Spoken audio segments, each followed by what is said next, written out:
Hey, Cyberspace, Nathan Wallace coming at you from my home office. Today is September 14th, 2018. If this is your first time watching the industry news videos, basically like to divide things up into three different categories. We have general, power system, cybersecurity, and conferences.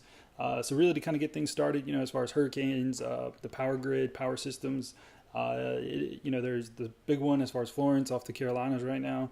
A lot of people seeing this in the news. I think it was actually stepped up to a category 4, maybe even approaching a 5, and then it kind of stepped back down towards a 2, and basically started making landfall. We have in this article here, let's see, power outages along the coast, at least really almost 500,000 homes and businesses without power. Duke is actually predicting, once all is said and done, somewhere between 1 and 3 million of their 4 million customers in the Carolinas will lose power.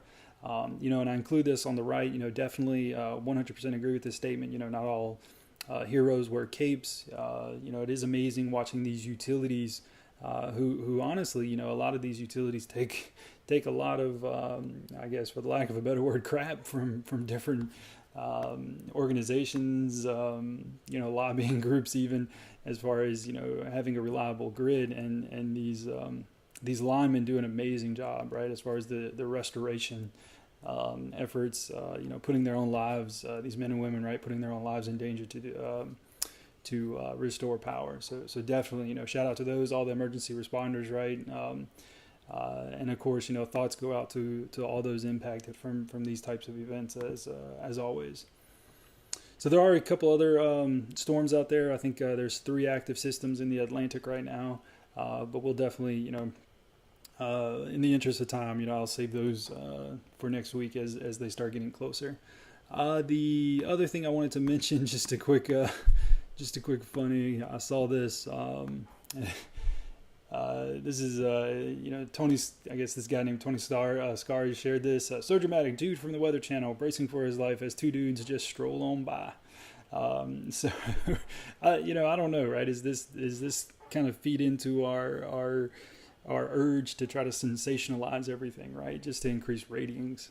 And you see this a lot in the media as far as different media outlets go. I think I saw another post the other day as far as, one reporter was actually in a ditch to make it look like the water was higher, as far as the flooding goes, while the camera crews were on the road, and they were only in that much water. So, it is crazy how, we tend to follow and things that are sensationalized.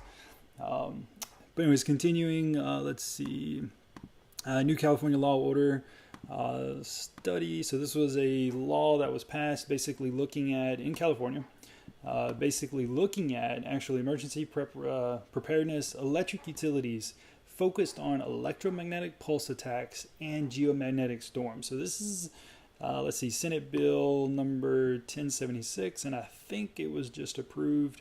Let's see, this was published on the 11th.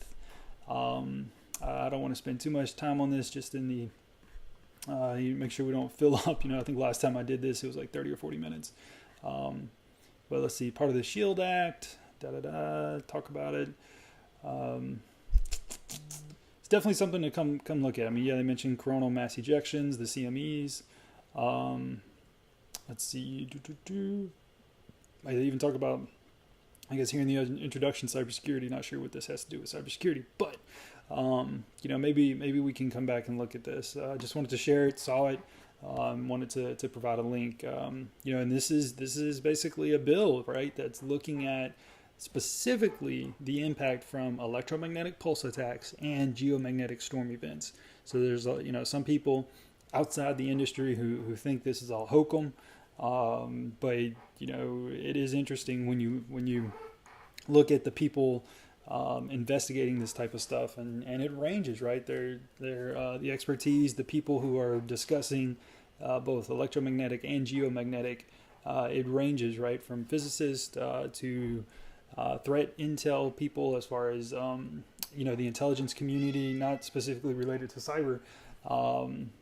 So it is interesting. Sorry about that. You may have noticed a quick break in the video. I had to let the cat out. She kept meowing.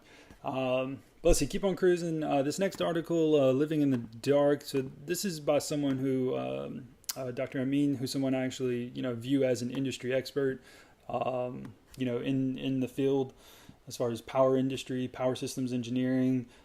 How do we make it more resilient? How do we make it more reliable? And this was a Forbes article, Living in the Dark, why the U.S. needs to upgrade the grid. I pretty much agree with everything Dr. Amin is saying here. Talking about the consequences as far as, during an outage, and we really, right, I think we're at a point, in a lot of different aspects of, as far as our infrastructure, how do we upgrade it? How do we make it smarter? How do we make it more resilient? How do we make it more reliable? And it is time, right? It is time to do it. It's just a matter of how do we do it economically? How do we do it in a way that doesn't increase rates? So these are obviously some I guess financial questions, right, that have to be solved.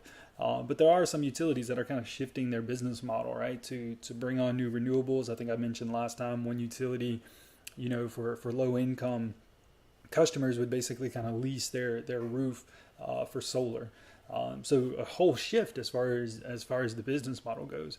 And the other thing, let's see, keep on cruising.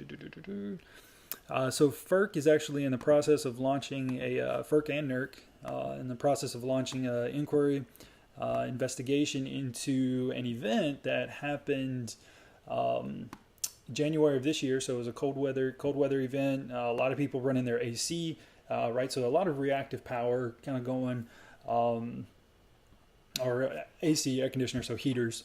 So it was basically peak load, and they didn't have any reserve capability, and some people, they actually had a couple power outages as a result. So they didn't have enough power for the customers, and bam, so there were some statements as far as the regional operator, MISO, actually released a statement saying, hey, to all the utilities that are in the region, hey, ask your customers, ask the businesses and homeowners to kind of decrease power, like turn off your dryer, don't use your dryer. Don't, if you can, instead of cranking it up to 85 degrees, in the middle of the winter, let's keep it at, at 70, right? So this is, I keep saying things are interesting, but this is pretty interesting as far as, what happened, what's going to be the result of the investigation. This is actually a NOLA.com article, as far as, when Entergy told their customers, which is, just right down the road. Let's see, outage map, January 17th. Outage map shows thousands of customers without power late Wednesday, January 17th, this is the event that's being investigated. So New Orleans was part of this. Let's see. Entergy is asking Louisiana customers, including those in the New Orleans area, to conserve power Thursday, January 18th, to help prevent outages. So, as far as the grid, as far as these power systems, we have, it's curious as far as the actual engineering, why do we need to conserve power, right? If the operators, and if we're able to sell power back and forth, so you can get into kind of, somewhat of, I guess, an academic exercise to say, okay, what could have happened? What should have happened? Where could there have been, let's say, some battery storage? Where could there have been some renewables, to support the load during this peak demand? So it is, like I said, it is a cool exercise, and I'm sure there's going to be a lot of details as far as the report goes. But this is, and I have this linked below. Let's see. Here's some slides. This is actually a publication from MISO, the operators that basically go in, step through this particular event. And they're calling, it's a maximum generation event overview. Let's see, keep on cruising. Key takeaways. It happened, mostly here in the South. January 17th, MISO advanced to maximum generation event. Step 2CD, making emergency energy purchases to meet the South region load obligations. Let's see, emergency pricing was also initiated. So there's a whole market around this stuff, right? Record low south temperatures already had high load, and generation that wasn't available contributed to these challenges throughout the week of January 15th.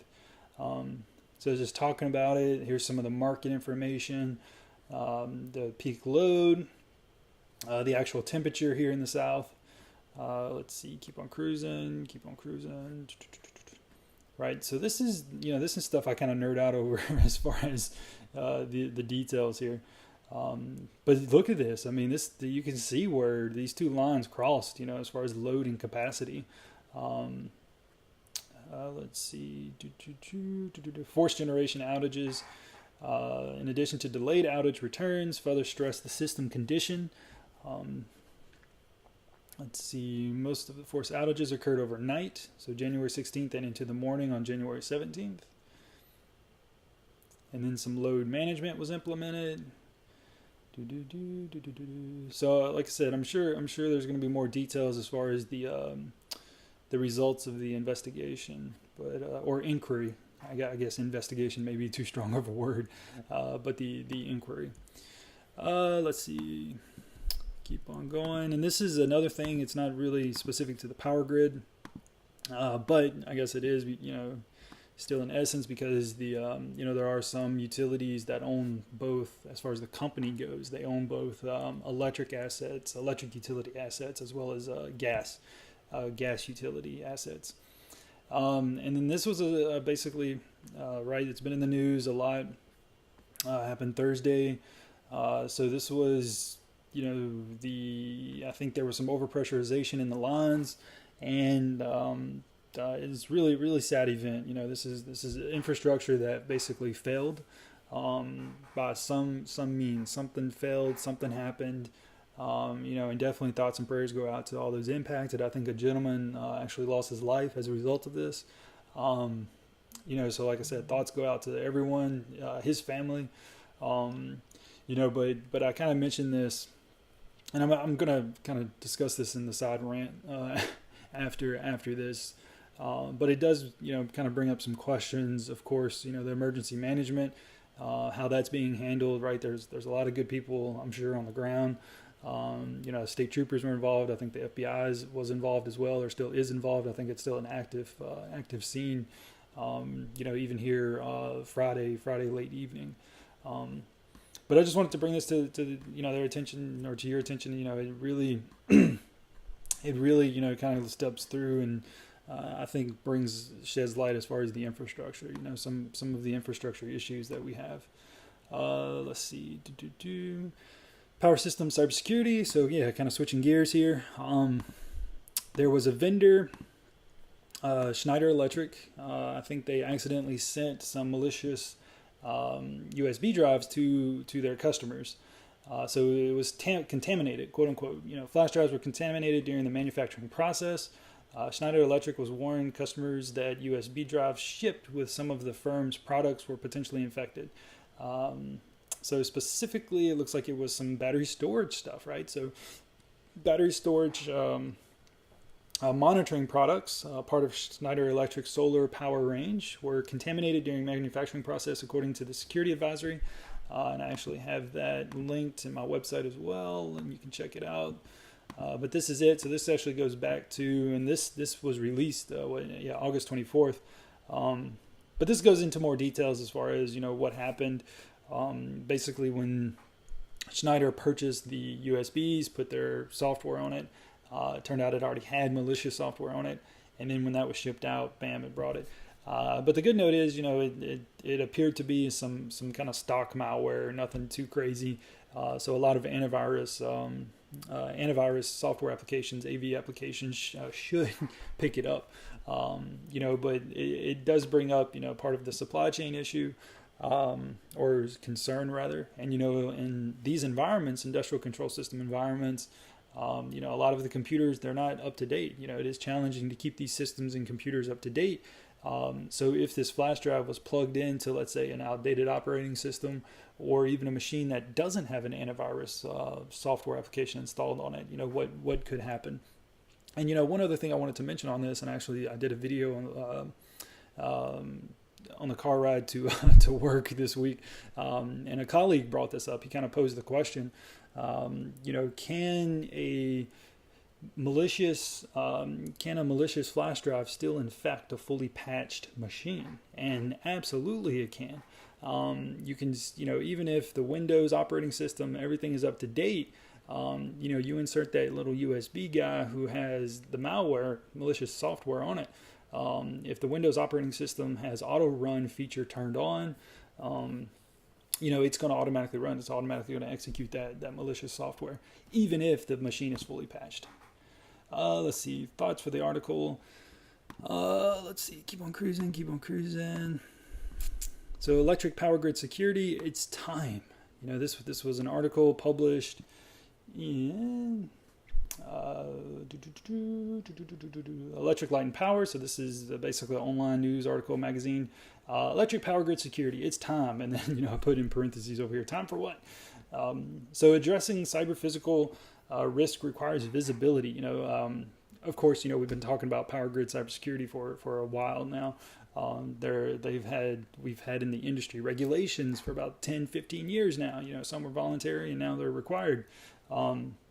So it's like, well, it's just now time for what? Let's see. So addressing cyber physical risk requires visibility. Check, agree. Advanced technologies, methods have helped reduce cyber threats. How do you reduce a cyber threat specifically? You can prevent or protect against a threat, but I don't know how you stop a threat. How do you stop threat actors from developing and working on threats? So I'm not sure specifically, but I may be taking this out of context. Cybersecurity frameworks normally include physical security controls, yep. Across IT networks. Let's see. Are we prepared to address the new cybersecurity risks? Let's see. Considering physical risk to critical equipment. Are these really new, right? Is this really a new type of risk as far as cyber physical systems, the power grid? I think if you even look back, 11 years ago now, during the proof of concept on the Aurora project, causing physical damage as a result of 21 lines of code, just a snippet of code. So I don't know if this is really classified as new cyber risk. NERC-CIP standards, do they still serve us well?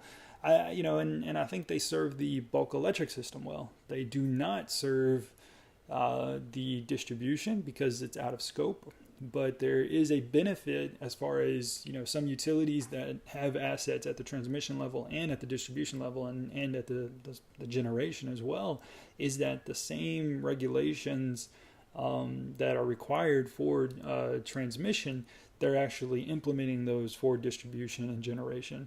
So even though they're not required for these other systems that are in fact out of scope of NERC-CIP and out of the jurisdiction of the federal government, a lot of utilities that I work with, they actually do take some of those lessons learned, take some of those technologies and requirements, and then use those for securing, protecting, distribution, and some of the generation assets.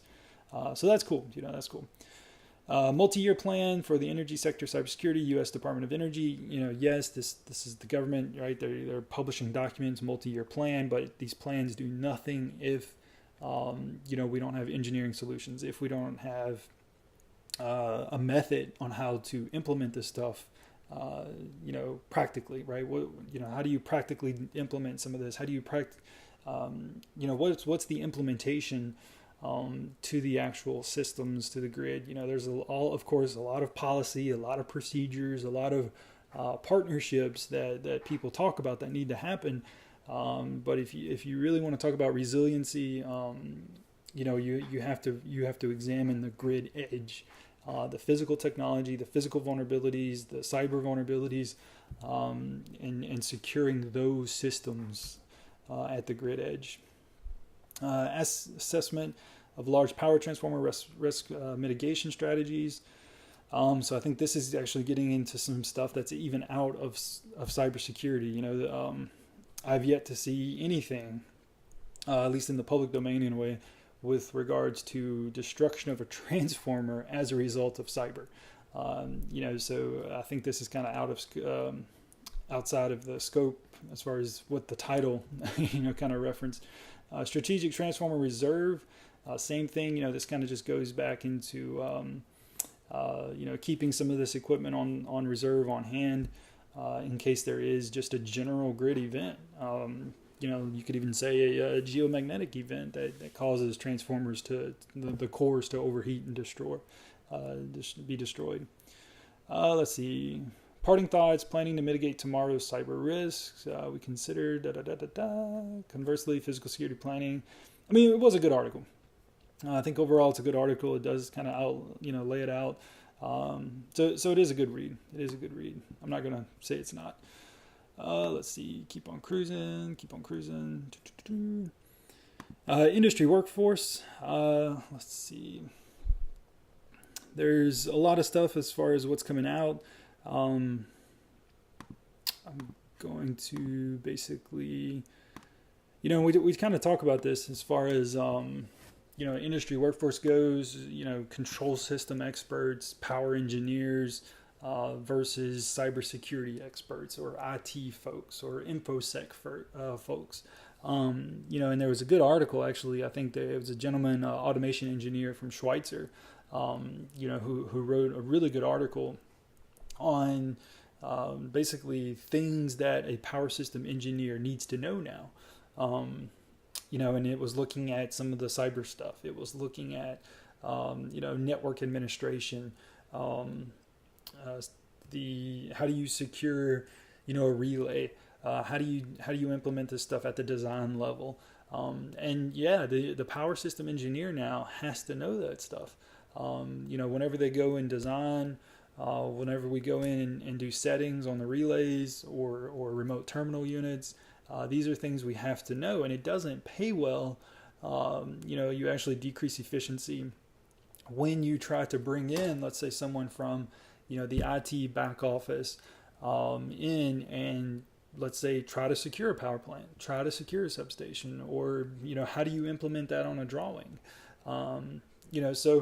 So these are some challenges. These are some cutting edge challenges as far as education. How do we create and really breed that next generation of engineers, power system engineers? So this is the current issue, and you can read the sample here. So plug in the future guides, the power of education. So this is a special session or special edition rather of the Power and Energy magazine.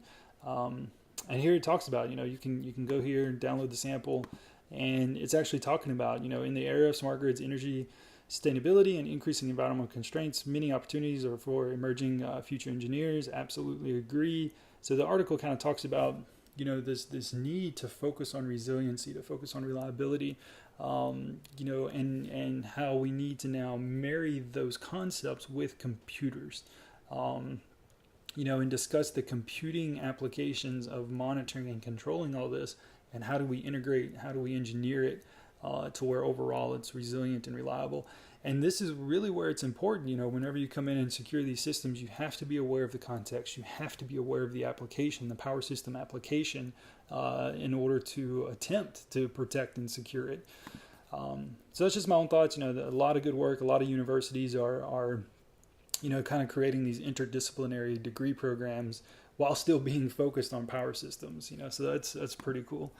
Let's see. So recent this week was the IEEE Power and Energy Society Power System Relay Committee and Power System Communications and Cybersecurity Committee meetings. So these are the technical committee meetings as far as creating industry standards and best practices. So this is everything from DMP3, implementation guides with some 61850 stuff. There's even a working group looking at the cloud applications for the grid. There's also a working group looking at IoT, Internet of Things, and the security requirements for connecting IoT devices within a HAN, a home area network, with the utility. So smart meters, some of them are Zigbee equipped. Some of them can communicate with these devices, these IoT devices. So what does that mean, right? What are some of those cybersecurity consequences, and what should be those requirements? So these are industry volunteers, people in the industry, power system engineers, communication engineers, from both vendors, consulting firms, and electric utilities, who attend this and work on these standards. So some future stuff. There's the Texas Cyber Summit coming up. There's the Industrial Control System Village, Hack the Capital, GridSecCon, S4, and Distributech. And like I said, I meant to mention on the IEEE PS, PSRC, PSCC meeting, I'm going to come back, once they start posting the minutes, from the PSCC meeting, I'm going to come back and kind of step through some of those meetings. Hey, sorry about that. You may notice a quick break in the video. Just wanted to wrap things up real quick. Kind of just a side rant, and really pose the question: is it morally acceptable? So let's say that there's a tragic event, and I'm actually kind of referencing the gas explosions there outside Boston. Is it acceptable, I guess morally, ethically, for engineers to have a conversation, to have a discussion, even in the public domain, in the public space, that basically discusses, analyzes, creates a dialogue that examines, and I guess theorize the root cause of an event. And what could be prevented, how could we prevent it? What technology, what mechanism could we have installed, or what's a different way could we have designed it to where that tragic event could have been prevented? And I think, it is a gray line, right? You definitely don't want to distract, due to the, you want to give respect, to the family members, to those impacted. And you definitely don't want to interrupt as far as the first responders, right? The people who are investigating it, people who are, the emergency management people. But, and I think, the same way a trained medical professional is morally obligated when they see something. They are morally obligated to jump in. They're morally obligated to take action. I think in that same way, engineers, scientists are also. They are morally obligated, this is my personal opinion, to also step in, to also create a dialogue, to also create those discussions and start thinking, right? When engineers are trained, when they see an issue, when they see a problem, they start thinking, what are the solutions? What are the issues? What could have happened? What needed to happen differently? What technology could have prevented this? So yes, it is, we definitely need to give respect, thoughts, to those impacted. But honestly, I don't think this is my personal thoughts, and I welcome any feedback here. I don't think it's distracting for engineers, people who are looking at this from the technical aspect. Not just spouting nonsense, saying that. I think there were some claims to say that the gas explosions were indeed Stuxnet, like a Stuxnet version. I think I saw something as far as a consumer grade version of Stuxnet, and that's no, you can't make those outrageous claims, but you can have the engineering technical kind of conversation and say, what happened? It was overpressurization. I think that was one article had discussed that, and it's like, well, what causes overpressurization of a gas pipeline? Is what types of sensors, cutoff valves, switches, how much do those cost? How much would it cost to install them? You can, I think, have those conversations even the same day of the event. And I don't think it's disrespectful necessarily. And like I said, and the reason is because the same way a medical professional springs into action to help solve a challenge or help someone, I think engineers are also morally obligated to do the same. So yeah, feel free. I welcome any thoughts on that. So this kind of wraps it up as far as industry news, September 14th, 2018. If you have any questions, comments, feel free to comment below or shoot me an email. So thanks for watching.